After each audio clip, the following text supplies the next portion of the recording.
எல்லோரும் எப்படி இருக்கீங்க? கர்த்தருடைய நாமத்துக்கு ஸ்தோத்திரம் உண்டாவதாக. எல்லோரும் கர்த்தருக்குள்ளே சந்தோஷமாக இருப்பீங்கன்னு நான் விசுவாசிக்கிறேன். இப்போ என்ன பார்க்க போகிறோம்னா, அவர் நம்மளுக்கு ஒரு மிராக்கிள் ஒர்க்கராக இருக்கார். அவர் அதிசயம் செய்கிறவராக இருக்கார், அற்புதம் செய்கிறவராக இருக்கார். நம்மளோட வாழ்க்கையில் அவர் அதிசயங்களும் அற்புதங்களும் எக்கச்சக்கமாக செஞ்சுருக்காரு. கடந்து வந்த பாதைகள்லாம் நீங்கள் திரும்பி பாருங்கள்.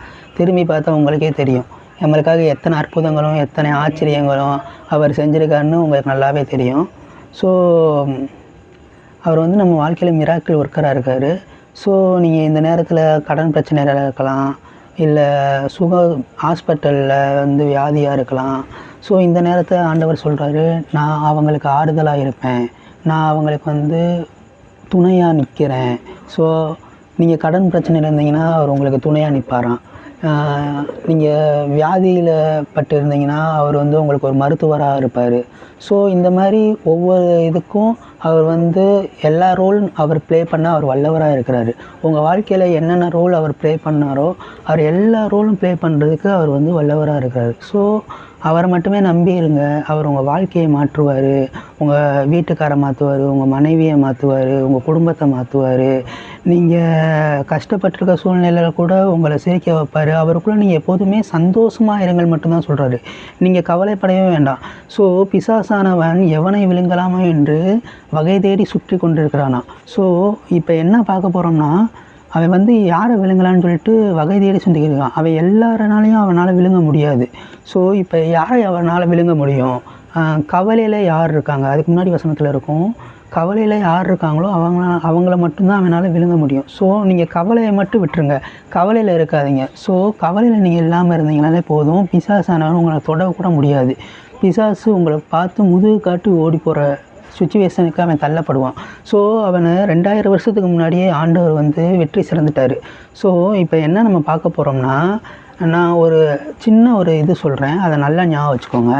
ஒரு ஊர் இருக்குது. அந்த ஊரில் ஒரு பணக்கார அப்பா இருக்கார். நல்லா பெரிய பணக்காராக இருக்கார். இருக்கிறதுலே அவர் தான் டாப் லெவலில் பணக்காரர், ரொம்ப பணக்காரராக இருக்கார். ஸோ அவரோட பையன் வீட்டில் இருக்கான். அந்த பையனை அவர் எப்படி பார்த்துப்பார்? அவனோட தேவைகளை எல்லாத்தையும் சந்திப்பார். அவனுக்கு என்னென்ன சின்ன சின்ன கஷ்டங்கள் கூட வராமல் அந்த பையனை பார்த்துப்பார். ஸோ அவனுக்கு என்னென்ன தேவைகளோ அதை எல்லாத்தையுமே அவரால் சந்திக்க முடியும். ஏன்னா அவர் பெரிய பணக்காரர். ஸோ இந்த நேரத்தில் கர்த்தர் நமக்கு என்ன சொல்கிறாருன்னா, செப்பனியா 3:15 சொல்கிறாரு. வாசிக்கிறேன், கேளுங்க. செப்பனியா 3 அதிகாரம் 15 கர்த்தர் உன் ஆக்கினைகளை அகற்றி உன் சத்துருக்களை விலக்கினார். இஸ்ரவேலின் ராஜாவாகிய கர்த்தர் உன் நடுவில் இருக்கிறார், இனி நீ தீங்கை காணாதிருப்பாய். ஸோ இப்போ என்ன சொல்கிறாருன்னா, இஸ்ரவேலின் ராஜாவாகிய கர்த்தர் உன் நடுவில் இருக்கிறார், இனி நீ தீங்கை காண மாட்டாய். ஸோ நம்ம இப்போ எல்லாருமே தீங்குக்கு குட் பை சொல்ல போகிறோம். இத்தனை நாள் நம்மளுக்கு தீங்கு வந்திருக்கலாம், நம்ம தீங்கில் நடந்திருக்கலாம், தீங்கின் பாதைகளில் நம்ம கடந்து போயிருக்கலாம்.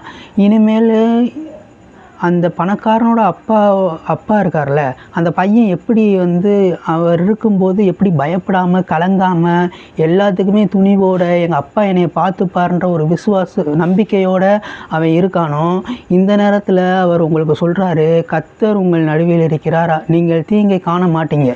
ஸோ பரம தகப்பன் நம்மளுக்காக 2000 வருஷத்துக்கு முன்னாடி ரத்தம் சிந்தின ஆண்டவர் நம்மளோட நடுவில் இருக்காராம். அவர் உங்களுக்கு அப்பாவாக இருக்கார், அவர் உங்கள் அப்பாவாக இருக்கார். ஸோ அந்த தகப்பனோட பையனே சந்தோஷமாக ஜாலியாக இருக்கும்போது, பரம தகப்பன் உங்களுக்காகவும் எனக்காகவும் 2000 வருஷத்துக்கு முன்னாடி ரத்தம் சிந்தின ஆண்டவர் அவர் நம்ம நடுவில் இருக்கும்போது நம்ம எதுக்காகவும் கவலைப்பட தேவையில்லை, எது குறித்தும் பயப்பட தேவையில்லை, நம்ம எதை குறித்தும் கலங்க தேவையில்லை. கடன் பிரச்சனையா, அப்பா பார்த்துப்பார். உங்கள் வீட்டில் வறுமை இருக்கா, அப்பா பார்த்துப்பார். உங்கள் வீட்டில் வியாதி இருக்கா, அதையும் அப்பா பார்த்துப்பார். ஸோ எல்லாத்தையுமே அப்பா பார்த்துப்பார். ஸோ நீங்கள் எதை குறித்தும் கவலைப்பட தேவையில்லை, நீங்கள் எதை குறித்தும் கலங்காதீங்க. ஸோ இந்த நேரத்தில் நீங்கள் ஏதாச்சும் பிரச்சனை வந்துச்சுன்னா நீங்கள் அறிக்கை செய்கிற ஒரே ஒரு வசனம், கர்த்தர் உங்கள் நடுவே இருக்கிறார், இனி தீங்கை காண மாட்டாய். ஸோ நீங்கள் எந்த விதத்துலேயும் நீங்கள் தீங்கை பார்க்க மாட்டீங்க. ஏன்னா பரம தகப்பன் உங்கள் நடுவில் இருக்காராம். அவர் நடுவில் இருக்கிறது மட்டும் இல்லாமல் அவர் உங்கள் 2000 வருஷத்துக்கு முன்னாடி ரத்தம் சிந்தி உங்கள் உள்ளத்துக்குள்ளே அவர் வந்துட்டனால ஸோ நீங்கள் நீதிமான் ஆக்கப்பட்டிருக்கீங்க. ஸோ இனிமேல் நீங்கள் தீங்கை காண மாட்டீங்க. எந்த சுச்சுவேஷன்லையும் நீங்கள் தீங்கு நாட்கள் எதிர்த்து தான் நிற்பீங்களே தவிர ஒரு நாளும் தீங்கு நாட்களை பார்த்து பயந்து ஓட மாட்டீங்க. ஏன்னா நீதிமான்களோ சிங்கத்தை போல் தைரியமாக இருந்தார்கள் சொல்லப்பட்ட வார்த்தையின்படி நீங்கள் தீங்கு நாட்களுக்கு குட் பை சொல்கிற நேரம். ஸோ நீங்கள் தீங்கு நாட்களை கண்டு கலங்காதீங்க, பயப்படாதீங்க, திகையாதீங்க. அவர் உங்கள் தேவனாக இருக்கிறாரு, அவர் உங்களுக்கு அப்பாவாக இருக்கிறாரு. ஸோ எல்லா பிரச்சனைகள்லையும் உங்களை விலக்கி காக்க அவர் ஒருத்தரால் மட்டும்தான் முடியும்.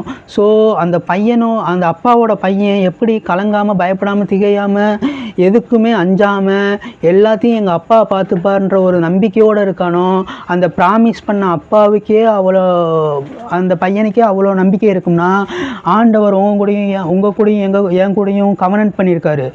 ப்ராமிஸோட மதிப்பு வேறு, கவனன்ட்டோட மதிப்பு வேறு. ப்ராமிஸ் பண்ணால் ப்ராமிஸ்லேருந்து மனிதர்கள் ப்ராமிஸ்லேருந்து மாறலாம். ஆனால் ஆண்டவர் ஒருத்தனோட கவனன்ட் பண்ணும்போது அந்த கவனன்ட் வந்து உடன்படிக்கை. அந்த உடன்படிக்கையை அவர் மாறவே மாட்டார். அவர் வாக்கு தத்தத்தை தந்தவர், அவர் வாக்கு மாறாதவர், அவர் அழைத்தவர், அவர் அழைப்பில் உண்மை உள்ளவர்.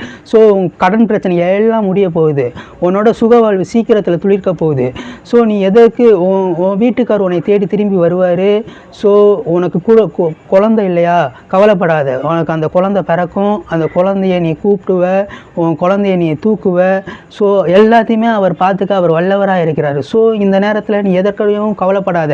கர்த்தர் உன் நடுவே இருக்கிறார். இனி நீ தீங்கை காண மாட்டாய். ஸோ எல்லா பிரச்சனைகளும் முடிஞ்சு இனிமேல் துக்க நாட்கள் எல்லாம் முடிஞ்சிருச்சு. இனிமேல் எல்லா துக்க நாட்களும் முடிந்து நீ களிப்பை தான் காண போகிற. நீ எந்தெந்த துக்கத்தை நீ அனுபவிச்சியோ அந்த துக்கத்துக்கு ஈடாக களிப்பை நீ காண போகிற. ரெட்டிப்பானதை உனக்கு தருவார், ரெட்டிப்பானதாக தருவார். ரெட்டிப்பான நன்மையினால் உன்னை திருப்தியாக்குவார் சொன்ன ஆண்டவர். உச்சிதமான கோதுமையினால் உன்னை திருப்தியாக்குவேன்னு சொன்ன ஆண்டவர் இந்த நேரத்தில் கூட உன்னை உச்சிதமான கோதுமையினால் உன்னை திருப்தியாக்கி உன் பாதைகளை நெய்யாய் பொழிய பண்ணுவாராம். உன் பாதைகள் வந்து நெய்யாய் பொழியுமா. ஸோ ஆண்டவர் உன் கூட இருந்தார்னா, கடவுள் உன் கூட இருந்தார்னா, நீ வணங்குற அப்பா உன் கூட இருந்தார்னா நீ தீங்கை காண மாட்டோம். வாழ்க்கையில் தீங்கு இருக்காது என்று சொல்லி நான் முடிக்கிறேன். ஏசப்பா சோத்திர ஆண்டவரே, இந்த நல்ல நேரத்தை கொடுத்ததுக்காக நன்றி செலுத்திக்கிறோம் ஆண்டவரே. இந்த நல்ல நேரத்தில் கூட ஏசப்பா உங்களை நான் அப்பாவாக ஒரு உறவில் நாங்கள் கனெக்ட் ஆகிருக்கோம் ஆண்டவரே. நீங்கள் நாங்கள் அப்பான்ற ஒரு உறவில் கனெக்ட் ஆகிருக்கனால நாங்கள் தீங்கை இனிமேல் காண மாட்டோம் ஆண்டவரே. அந்த பையனுக்கு எப்படி அவங்க அப்பா அவ்வளோ பெருசாக தெரிஞ்சு அவங்க அப்பா தேவைகளெல்லாம் சந்தித்தது போல் ஏசப்பா நீங்கள் எங்களுக்காக 2000 வருஷத்துக்கு முன்னாடி ரத்தம் சிந்திருக்கீங்களே ஆண்டவரே. ஏசப்பா நீங்கள் எங்கள் பரம தகப்பனாக இருந்து நீங்கள் எங்கள் அப்பாவாக இருந்து நீங்கள் எங்கள் நடுவில் இருக்கும்போது நாங்கள் எந்த தீங்குமே காணாமல் எல்லா பிரச்சனைகள்லேருந்து விலக உதவி செய்ய ஆண்டவரே.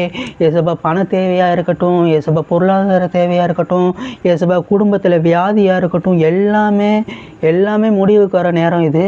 எல்லாமே முடிவுக்கு வரப்போகுது. ஏசப்பா நன்மையினால் எங்கள் வாய்களை திருப்தியாக்கி கழுகுக்கு சமானமாய் உன் வயது திரும்ப வாழ வயதை போல் ஆக்குவேன்னு சொன்ன தேவன் இந்த நேரத்தில் கூட ஏசப்பா எங்களை ஆசீர்வதிச்சக்காக நன்றி செலுத்திக்கிறோம் ஆண்டவரே. இந்த குரூப்பை ஆசீர்வதிங்க ஆண்டவரே. இந்த சேனலை ஆசீர்வதிங்க. இந்த சேனலில் பார்க்குற ஒவ்வொரு குடும்பத்தையும் ஆசீர்வதிங்க ஆண்டவரே. அந்த குடும்பத்தின் சுகவாழ்வு எல்லாம் சீக்கிரத்தில் துளிர்க்க உதவி செய்யுங்க. இயேசு கிறிஸ்து நாமத்தில் கேட்குற நல்ல பிதாவே, ஆமீன். ஓகே, பாய்.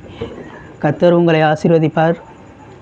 உங்கள் குடும்பத்தோட சுகவாழ்வு சீக்கிரத்தில் துளிர்க்க போகுது. கர்த்தர் உங்களை மென்மேலும் ஆசீர்வதித்து உங்களை பலப்படுத்துவார். நீங்கள் காத்திருந்ததற்கான பதில்கள் உங்கள் வீட்டு கதவை தட்டப்போகிறது. நீ பயந்த காரியம் உனக்கு அற்புதத்தில் தான் முடியும். ஸோ எதற்காகவும் கவலைப்படாத, பயப்படாத. கர்த்தர் உன் நடுவே இருக்கிறார். நீ தீங்கை காண மாட்டாய். பாய்.